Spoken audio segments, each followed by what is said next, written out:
Imagine being in the crosshairs of not one, not two, but 6 assassination attempts. This is the unsettling reality that Donald Trump, 45th President of the United States, has faced. Donald Trump, a name that echoes loudly on the world stage. A business tycoon turned politician, Trump's presidency was marked by controversy, polarization, and an unorthodox approach to the highest office in the land. But politics aside, the sheer number of assassination attempts against him is a chilling testament to the threats faced by those in power. In the summer of 2016, in the heat of Las Vegas, a British national named Michael Stephen Sanford tried to seize a police officer's gun with the intent to shoot Trump. Sanford's attempt was thwarted, and he was sentenced to a year in prison before being deported back to the UK. Later that same year, in November, a man brandishing a Republicans Against Trump sign caused a security scare that led to Trump's removal from the stage in Reno. Though no weapon was found, the incident underscores the constant state of high alert that surrounds a presidential figure. September of 2017 saw a man named Gregory Lee Leingang attempt to flip Trump's limousine using a stolen forklift in North Dakota. He was arrested, confessed his intentions, and was sentenced to 2 decades behind bars. Then there were the poison pen letters. In October of 2018, and again in September of 2020, Trump and the Pentagon received letters laced with the deadly poison ricin. The culprits, William Clyde Allen III and Pascal Cecile Veronique Ferrier, respectively, both were apprehended and charged. But perhaps the most shocking incident occurred just recently, in July of 2024, when Thomas Matthew Crooks opened fire at a Trump rally in Pennsylvania, injuring the former president. The question that looms large is, why has Donald Trump been the target of so many assassination attempts? The first known attempt on Trump's life took place in Sin City, Las Vegas, in June 2016. The city that never sleeps was the backdrop for a chilling drama featuring a young British national named Michael Stephen Sanford.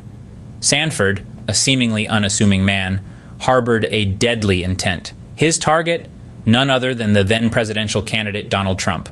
The plot unfolded at a Trump rally where the crowd was buzzing with anticipation and political fervor. Sanford, blending in with the crowd, made his move. He attempted to seize a police officer's firearm, his intent to use it against Trump. However, his plan was thwarted as he was quickly apprehended before he could carry out his sinister plan. The aftermath of this incident was swift and decisive. Sanford was sentenced to 12 months in prison, serving most of his sentence before being deported back to the UK. His actions, while shocking, were a grim reminder of the threats that political figures like Trump often face. This incident, however, was not an isolated one. It marked the beginning of a string of threats and attempts on Trump's life, both during his presidency and after. It was a stark reminder of the lengths some individuals are willing to go to make a political statement and the risks that come with a life in the public eye. Sanford's foiled attempt marked the beginning of a troubling pattern. A pattern of fear, danger, and a continuous fight against threats that loomed in the shadows. A pattern that would follow Trump throughout his political journey. Next, we moved to Reno, Nevada in November 2016, where a misunderstanding led to panic. Austin Kreitz, a man simply expressing his political sentiment, found himself at the center of a whirlwind. Brandishing a sign that read, "Republicans Against Trump," Kreitz suddenly became the focus of a frenzied crowd. In the sea of heated emotions and political fervor, someone cried out, "Gun!" a word that sent shockwaves through the audience. Prompt action was taken, and Trump was swiftly removed from the stage. A sense of fear hung in the air as security personnel swooped in. But here's the twist. No gun was found, no weapon, no threat, just a man with a sign. It was a false alarm, a case of misinformation that spiraled out of control. While there was no real threat, the Reno incident highlighted the heightened tension surrounding Trump. In September 2017, Trump's would-be assassin in North Dakota took an unconventional approach. Instead of a gun or a knife, Gregory Lee Leingang's weapon of choice was a stolen forklift. Yes, you heard it right, a forklift. Leingang attempted to use this industrial machine to flip the presidential limousine, a vehicle known for its remarkable security features. His plan, as audacious as it was, didn't quite pan out. Law enforcement swiftly intervened, arresting Leingang before he could get close to the president's vehicle. Upon his apprehension, Leingang admitted his intentions without hesitation. His bold, albeit misguided, attempt to assassinate a sitting U.S. president earned him a 20-year sentence behind bars. This incident, like those before it, underscores the lengths to which individuals will go to harm political figures they oppose. It's a chilling reminder of the threats that leaders face, even in the most unexpected forms and places. Lying Gang's audacious plan adds another bizarre chapter to the story of Trump assassination attempts. The next two attempts on Trump's life came not with bullets or heavy machinery, but with toxic letters. In the autumn of 2018, a man named William Clyde Allen III decided to take a different route to violence. Rather than public confrontation, he turned to a silent and deadly weapon, ricin, a poison produced by the castor oil plant. Allen didn't target Trump alone. He also sent ricin-laced letters to the Pentagon.